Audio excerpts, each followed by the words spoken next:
If the world were to end in nuclear holocaust, these behemoths would survive it. Nuclear-powered submarines, indestructible, undetectable, able to strike from anywhere in the world's oceans.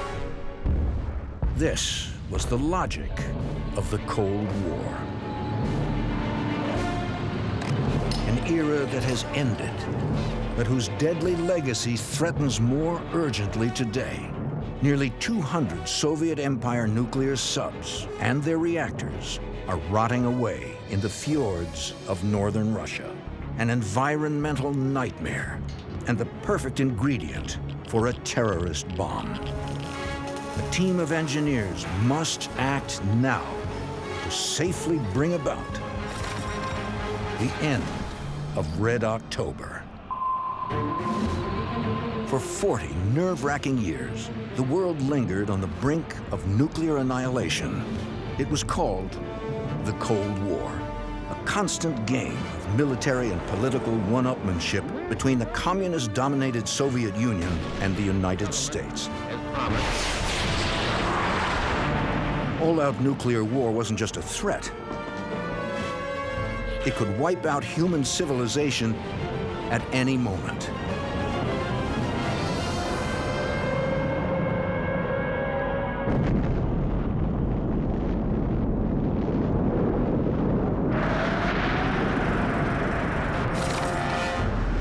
The two superpowers engage in a secretive battle of underwater titans. Bigger is better, especially when it comes to nuclear missile-carrying submarines. And Russia commands the biggest, longer than a football field, with 2 nuclear reactors churning out more than 100,000 horsepower of thrust. Able to dive for months, each submarine carries more than a dozen nuclear missiles, enough to annihilate the United States several times over.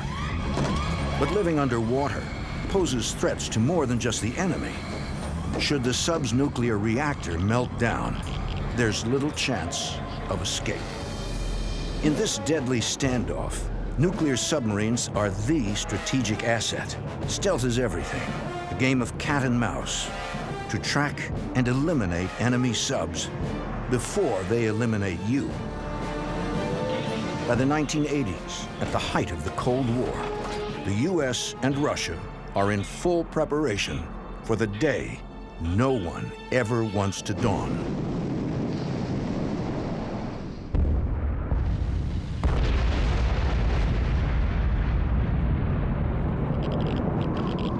It's the possibility of mutual annihilation that ensures peace and deters war. Cold War logic that possessing such deadly power is itself insurance against ever unleashing it.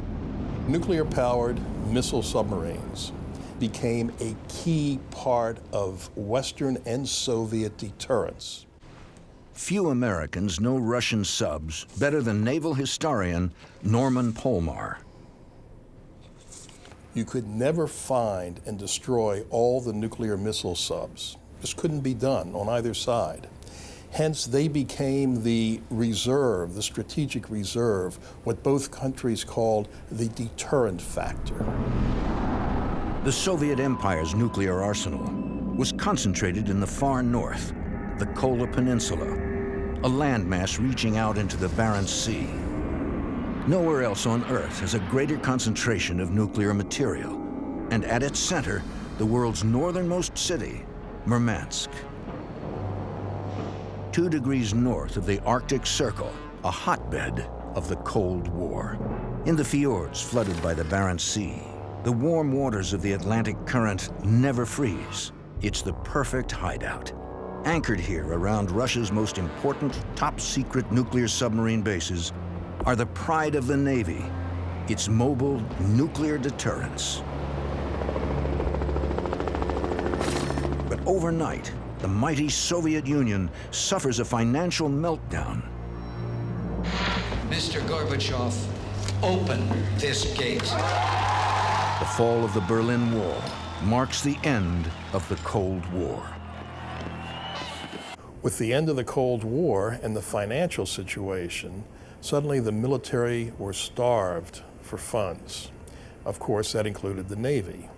The Navy suddenly found they could not keep ships in commission, could not keep submarines in commission, could not keep their personnel, the numbers they needed. So the Navy, to some degree, fell apart. The chaos of the 1990s still reverberates here today. These Arctic fjords, the arteries of the Soviet Navy, are clogged with shipwrecks. Rusty reminders of a long-gone era, former legends, now environmental liabilities.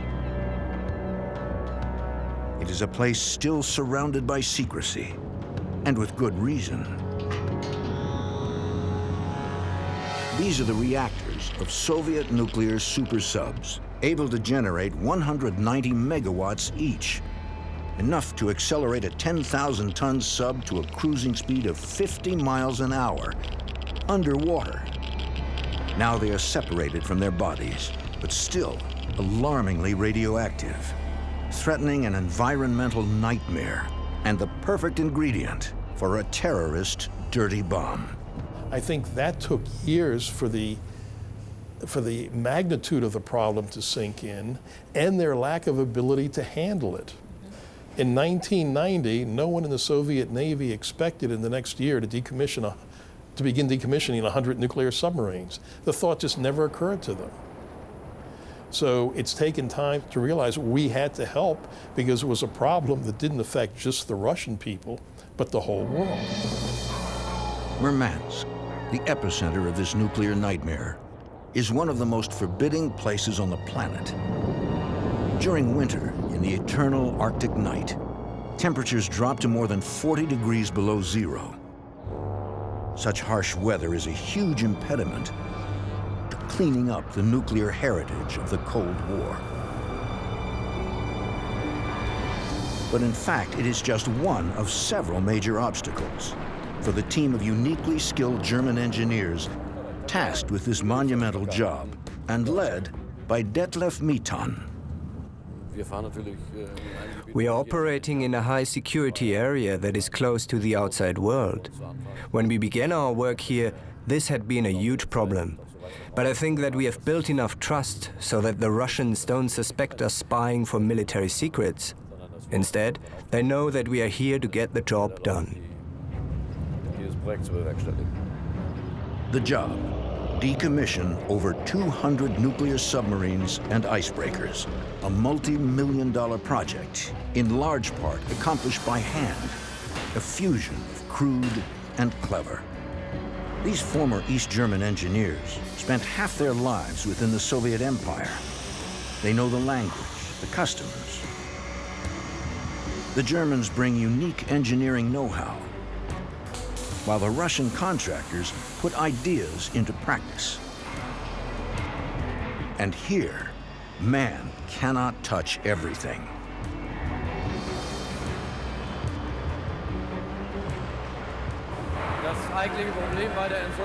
Scrapping a nuclear sub presents two fundamental problems. First, we have to seal the reactor compartment and find a way to store it. And second, we have to safely store all the radioactive material that accumulates during the scrapping process. A submarine, in essence, is nothing more than a submerged tube of steel. Large parts can be recycled, even resold. Welding through thousands of tons of steel is simply a question of labor.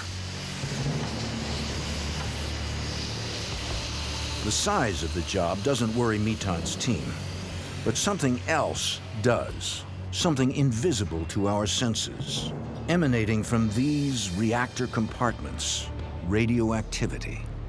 Cutting the reactor out of a nuclear sub isn't the challenge. Tightly sealed, the compartment even floats. But floating nearly 200 of these reactor compartments is no way to store radioactive material. What if they leak, or sink, or even worse, fall into terrorist hands? For Mitan and the world, time is ticking.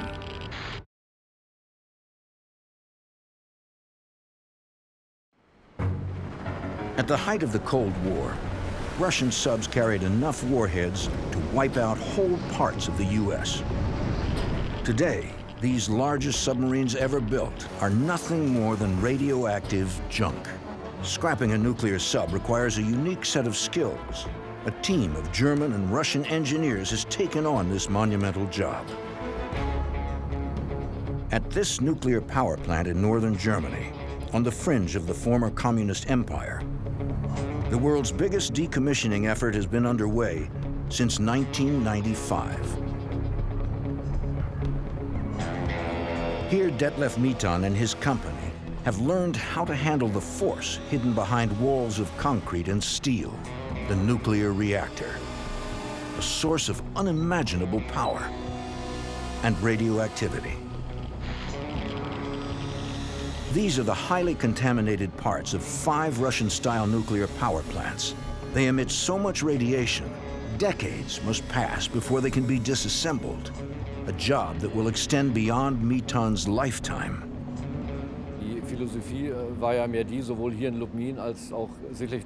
Actually, our philosophy here, as in Russia, was to hand over something later generations could work with.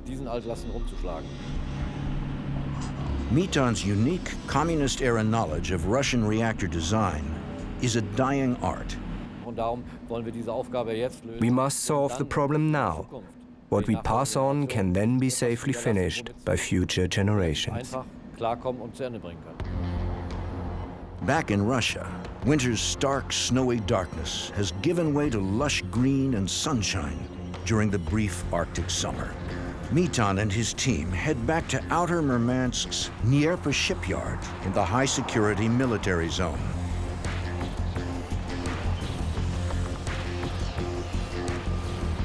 There's a ton of work ahead, literally.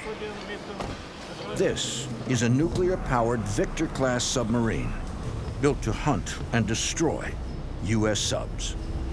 Today, these 2 men are its chief undertakers, Mitan and Rostislav Rimdonov, his Russian engineer colleague.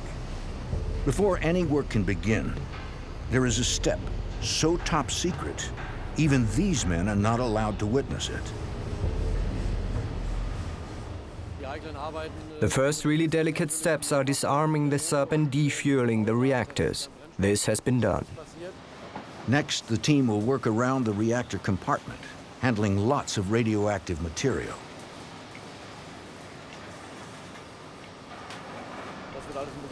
Of course, the radiation protection team is monitoring very closely so that no contamination occurs. This submarine had 2 layers of pressure-resistant hulls. Both have been cut open, revealing the tangle of steel, pipes, and cables in the stern section of the sub next to the reactor. But blowtorching this steel hulk apart brings the constant risk of fire. If not immediately dealt with, radioactive ash can poison the workers.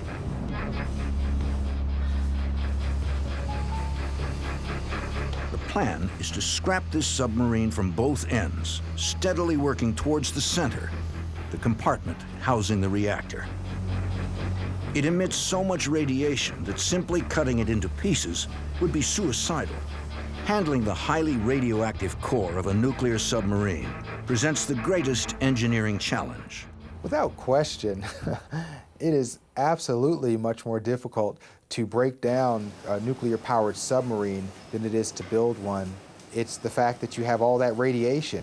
The radiation in the beginning of the nuclear reactor process is pretty negligible compared to the radiation that you have with all of the radioactive waste that was generated during its operation. This is why the engineers have come up with an ingenious idea. The submarine is dismantled so that only the compartment housing the reactor and the 2 neighboring compartments remain. The sub's pressure hull is turned into a container with enough room for all the contaminated material. The closed bulkheads at each end act as a seal. Nearly 200 of these nuclear submarines have been reduced to such 3-section units. There is enough air trapped inside for these several hundred-ton reactors to float. But this is no long-term solution. It is just a first step to secure the compartments within a small area. The reactors of an entire nuclear fleet need a final resting site. Decades must pass for their radioactivity to decay. When it comes to the factors that would govern how safe or unsafe the dismantlement process is, it would probably be safe to say that it's a function of the space that's available, because you have to have a place to store this material, there's no question. The facilities that are available, you know, how safe and how radiation proof, if you will, are the facilities, and the security that's available. There is no alternative. These 1,600-ton units must be lifted out of the water and further reduced so that only the reactor remains. The bulk of radioactive material is concentrated at the bottom, so a sheet of concrete and lead is attached as a shield. This is all that remains of Red October, ready to join the other subs at their final resting site some 20 miles by sea from the shipyard. Here inside a bay, the reactors are stored on a concrete foundation 3 feet high so that no radioactivity can escape. But the job doesn't end there.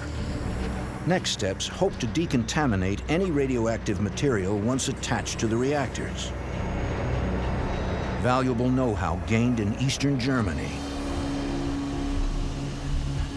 Another high-security zone few can visit. Sandblasting off radioactivity can often make components safe for recycling or using chemicals. 60% phosphoric acid dissolves sheets of contamination. It's labor-intensive. Each radioactive part needs special attention to salvage and recycle as much as possible.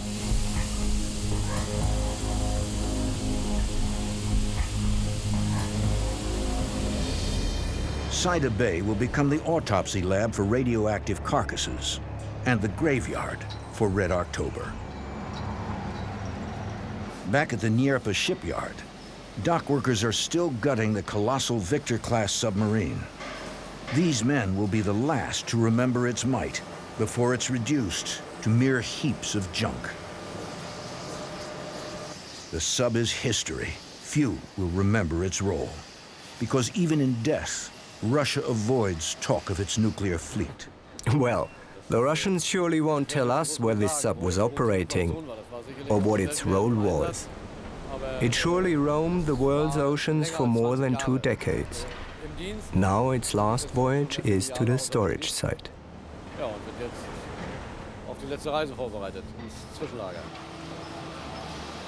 This is the death of a Victor-class sub. But naval historian Norman Polmar has access to Cold War intelligence about its birth. This is a Victor-class nuclear submarine that was just partially completed in St. Petersburg, then Leningrad. It's launched into a floating dry dock covered with camouflage netting so that U.S. surveillance satellites can't identify features of it. The dry dock will then be towed to the Kola Peninsula to be completed. Again, just really impressive the way the Soviets handled this.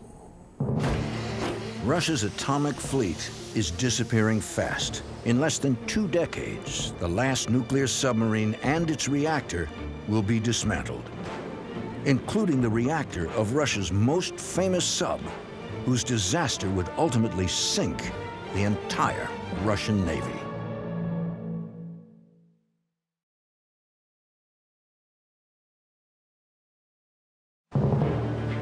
It's summer of the year 2000. After a decade of political chaos and economic meltdown, Russia, once again, is flexing its muscles. With the Northern Fleet's biggest maneuver since the collapse of the Soviet Empire, Russia is back. And with it, the world's most modern, gigantic, unsinkable nuclear sub, the Kursk. Built post-USSR, it is the most expensive, most advanced nuclear sub Russia has ever designed. These are rare images from inside the Kursk. Captain Lieutenant Dmitry Kolesnikov takes his wife Olga on board. The sub is so big, it even houses leisure facilities for its sailors. Dmitry Kolesnikov is proud to serve on the Kursk, although his service earns him a mere $1,000 a year. He and 117 sailors are on board during the maneuver in August 2000. They are closely watched, not only by the Russian Navy command, but also by their fiercest enemy. U.S. Navy was monitoring the exercise. We had 1, possibly 2 nuclear submarines in the area. At the same time, the Soviets had a ballistic missile sub that they were trying to sneak out of the area without us following it. So there was a lot going on, you could say, behind the scenes, or more accurately, underwater, than met the eye. The Kursk's mission was to show that its torpedoes can be fired with deadly precision, that destroying a U.S. aircraft carrier takes only a matter of minutes. At around 8 a.m., technicians in the bow section of the Kursk start loading torpedoes. For any submarine, its own torpedoes are its greatest danger. They contain an extremely explosive fuel. If not handled with care, they are bound to explode. What the Kursk sailors did not know is that their torpedoes hadn't been maintained properly. At 8:51 a.m., the signal, ready for torpedo firing, is the last message sent from the Kursk. There are 2 explosions of such magnitude that they are registered in Alaska, 3,000 miles away. A truly seismic event, the Kursk to the bottom of the Barents Sea. Well, what was planned in the naval exercise is a major demonstration that the Russian Navy was still on the map, that Russia was still a great military international power, turns just totally around with a major disaster. Surprisingly, the Russian Navy does not make much of the explosion. Only at the end of the day, after failing to contact the Kursk, do naval officers begin to worry. Hours are lost in search of the stricken sub. After all, the Kursk was built to be undetectable. Then, a sonar echo in shallow waters. The Kursk lies at a depth of only 300 feet. Divers could quite easily reach it. But the Russians' rescue equipment is so old and badly maintained, it cannot make contact with the Kursk. If there are survivors, every minute counts. But the Navy refuses to admit defeat and firmly rejects foreign help. The Soviets in general were able to bring their damaged submarines up to the surface, and most of the people were able to get off. The major exception was the Kursk, and that was because of the type of damage where a torpedo had exploded in the bow and just blown the whole bow section off. Running out of options, the situation escalates. The authorities try to silence angry wives and mothers with very dubious methods indeed.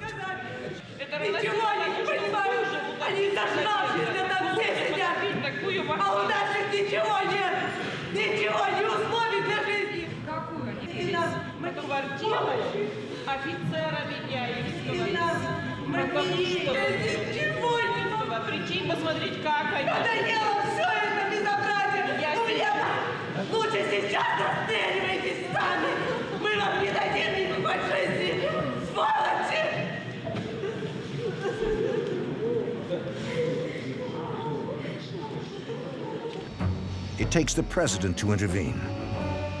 The Russian military is still split whether to accept foreign assistance. Vladimir Putin's still young presidency is threatened by the crisis. There are rumors that some of the sailors are still alive. Putin now wants help from abroad.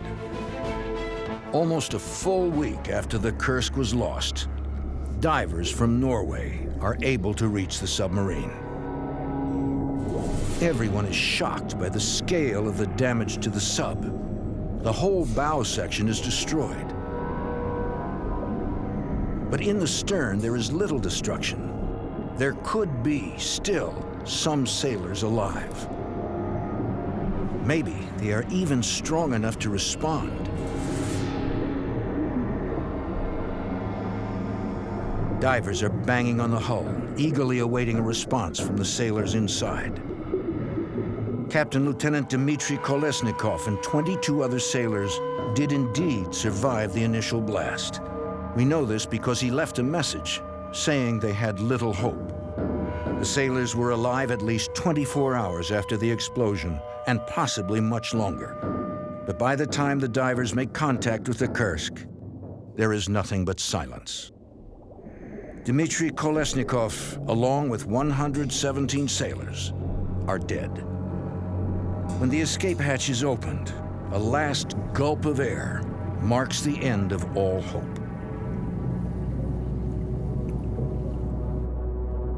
This coffin of steel at the bottom of the Barents Sea is a tragedy for the entire nation. The irony of the Kursk being lost during a major exercise is that the Russian Navy was trying to demonstrate to the Russian leadership how powerful it still was. And here, the second largest type of submarine in the world suffers an internal disaster which kills the entire crew, 118 men. And because it was drawn out with some people alive in the stern section of the submarine, it showed how incapable the Russian government, the Russian Navy was with handling a disaster of that type. To save face and retrieve the bodies, Russia decides to lift the Kursk. It is the heaviest object ever to be raised from the seafloor. Inch by inch, the Kursk is raised to the surface.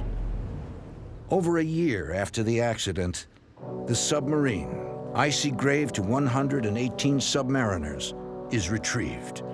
For the men inspecting the wreckage and retrieving the bodies, it's almost too much to bear. Fear turns into certainty. Had the Navy accepted foreign help, some of the sailors could have been rescued. This is the worst of all possible outcomes for the once proud Northern Fleet. Its flagship lost, the crew left to die at the bottom of the Barents Sea. The tragedy of the Kursk disaster still echoes across Russia today.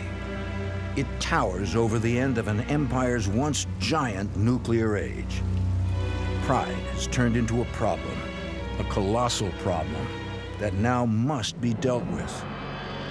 This is the reactor compartment of the Kursk, another dangerously rotting carcass. It must be scrapped and prepared for its final journey, like all the other reactor compartments of Russia's nuclear fleet. This journey is the most delicate, the most dangerous step in the long end of Red October. At the shipyard, final preparations are underway for the only reactor transport this year. The workers' time frame is short. A few weeks of summer, when the weather is less unforgiving and the seas are not so rough.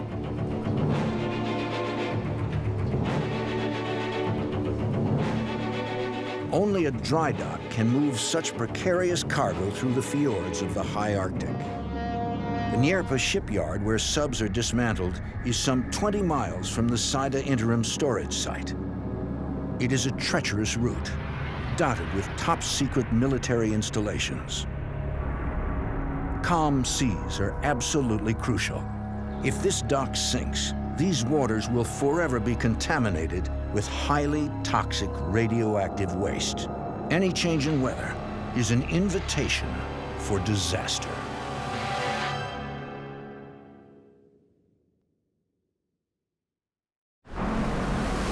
Soviet nuclear subs, the invisible terror of the Cold War, are today just problematic, rotting hulks. In a monumental effort, almost 200 subs are being scrapped, their reactors sealed and prepared for a final dangerous journey.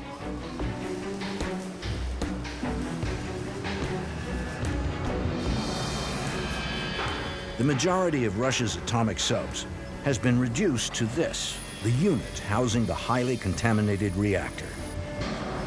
Workers at the Dnieper shipyard in Murmansk, Russia, prepare for an extremely dangerous task, transferring these reactors over water to their final resting site some 20 miles away. This dry dock will ship 7 reactors at once. It took a year to seal them, to make the reactors safe for their final journey. These compact nuclear power plants are no ordinary cargo.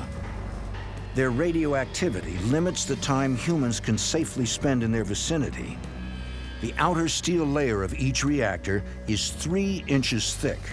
This puts the total weight of each reactor at 1,600 tons, the equivalent of 4 jumbo jets. Moving them is a near impossible task. Even the most powerful tools, hydraulics, sometimes fail.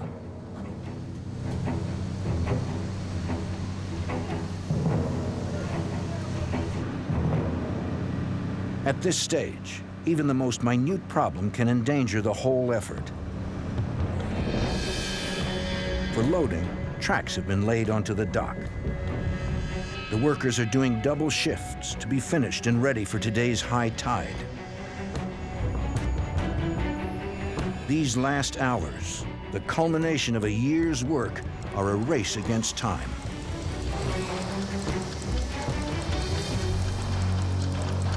The biggest worry is the weather. In the high Arctic, nothing is more unpredictable. It is a factor that rules the decision makers, Detlef Mitan and his Russian engineering colleague, Lada Gajuchenko. They cannot ignore a bitter fact. The weather has started to turn against them. We have seen today how rapidly the weather can change here. It got very windy, and that is a big danger for the transport. Movement is only permitted to a certain wind force. They have now reached a critical point. If the wind doesn't subside, the transport won't happen today. As you can see, the dock has a huge area where the wind can attack. This and the waves out in the fjords will prevent us from transporting the dock safely. A disaster. It has also started to rain. But the workers carry on anyway, to finish their job and hope for better weather. Massive steel buttresses will keep the reactors in place, 3 on each side of every single unit.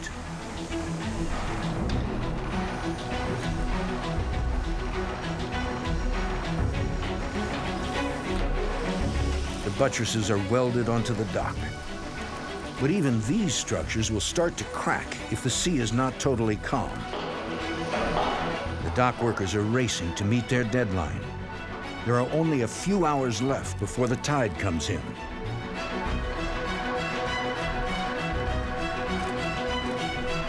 But still, the wind hasn't subsided.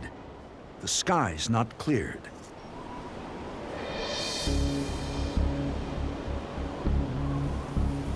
Tugboats will pull the floating dock. The Russians' machines are often in a dire state. Detlef Mitan's company has bought tugboats abroad.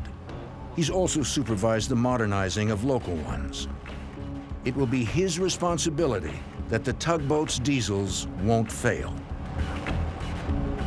But the decision about today's transport lies with the Russians. More tugboats are called in. The transport will happen. It will take 7 tugboats to transport this dock, 2 to pull and 5 to stabilize, to help keep the dock and its precious cargo from capsizing.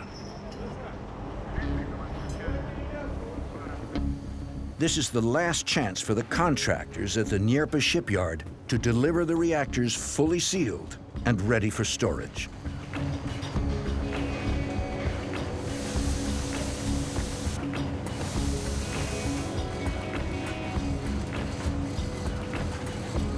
Now, good news starts to arrive. The skies have cleared, but unless the strong winds subside, this dock and its dangerous cargo threaten an environmental disaster.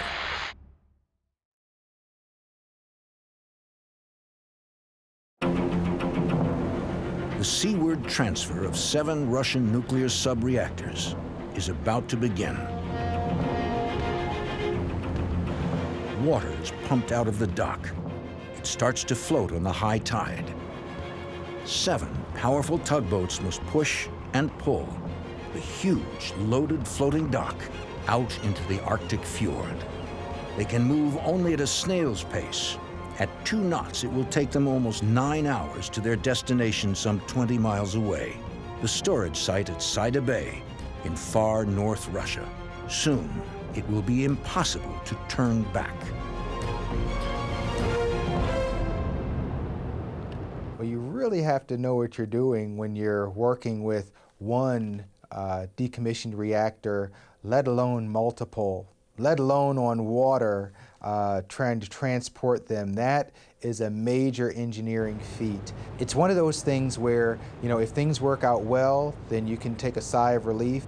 But if they don't go well, you know, the consequences, of course, could be, you know, pretty severe. Certainly, if you wanted to say, well, let's go ahead and try to pick them back up. Well, that might not be too easy, trying to pick a reactor up off the bottom of the sea.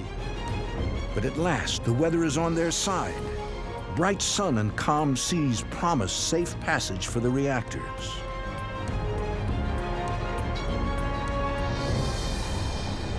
After 9 hours, Saida is in sight.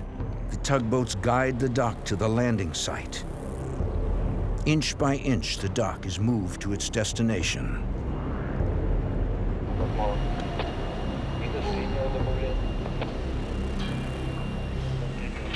The dock is secured, but not its cargo. The total weight of almost 12,000 tons must now be moved off the floating dry dock and join the other 33 decommissioned sub-reactors already moved here over the last 4 years, as time slowly renders them all inert. It is up to these men to direct this final step, choosing the exact place for each to permanently rest. 1,600 tons is not something to move twice. Vazgen Ambatsumyan is the director at the Saida site and a former submarine officer. Among these reactors, there are 2 which Vazgen remembers very well. He has served on the submarines they once powered. If I remember correctly, it was back in 1982. This was a very good submarine, very reliable. It was the best sub I ever served on. The service passed without any major disturbance. The former submariner sees his duty in safely putting to rest what was once a menace to the Western world. The giants of the Cold War, stranded on a concrete foundation deep in the Arctic hinterlands. This is the best of all outcomes for Vazgen as much as the rest of the world.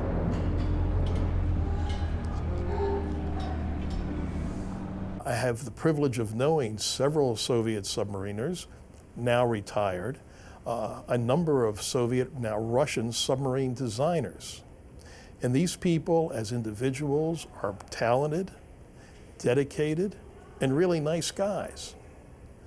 So when you talk about a Soviet or a Russian submariner, you're talking about a real person that you could probably get along with great. Because of the complexities of decommissioning a nuclear sub, reactors arrive here to Saida just once a year. It will take the remainder of these men's careers to put to rest all of Russia's once mighty northern fleet. In fact, the long story of Red October won't end for another 70 years. Only then will radioactive levels have dropped enough for the reactors to be opened, handled, and fully disassembled, an inheritance for future generations. But will these casings last that long?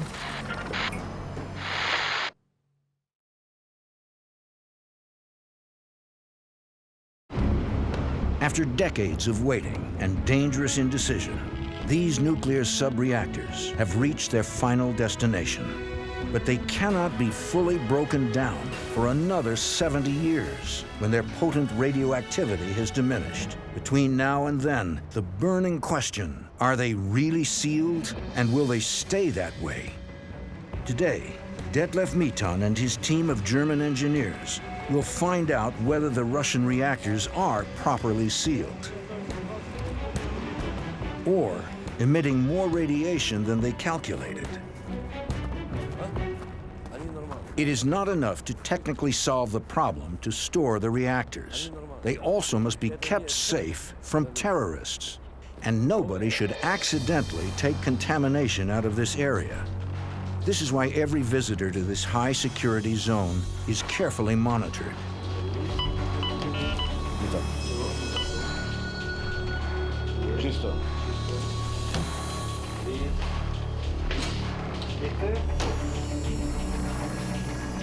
A dosimeter will register the radioactive load accumulated in Mitan's body when he is inside the nuclear storage site. Mitan and his Russian colleague Vazgen Ambartsumyan will limit the time they spend right next to the reactor. Otherwise, they will accumulate more than their permitted dose of radiation. But going in and going close to measure the radiation levels of each reactor is vitally important.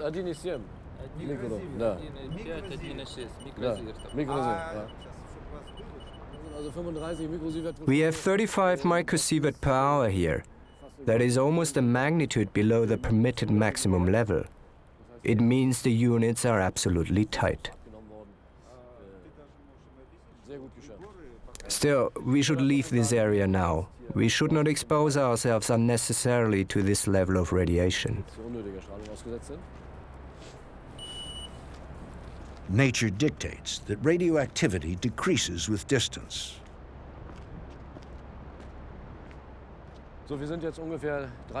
Here, around 100 feet distant from the reactor units, we have 170 nanosievert per hour. That's a little more than natural background radiation levels. You will find this in most parts of Europe, even without reactors. In fact, this level of radiation you will measure in any town center. The reactors are tight. If they are properly serviced, they will remain tight for another century, when a future generation will finish this job. But they might ask about why so much effort was put into building these nuclear subs in the first place. I believe that missile submarines on both sides did have a role in preserving the peace through deterrence, that neither side could risk going to nuclear war or pushing the other to a point where it might go to nuclear war. These behemoths of the Cold War, able to destroy the world in seconds, now will take decades to be destroyed. But maybe these submarines fulfilled their role. Perfect killing machines, maintaining peace with the threat of mutual annihilation. This was the Cold War. Today, hopefully, just a monument, suggesting that the nuclear threat of Red October was all just practice.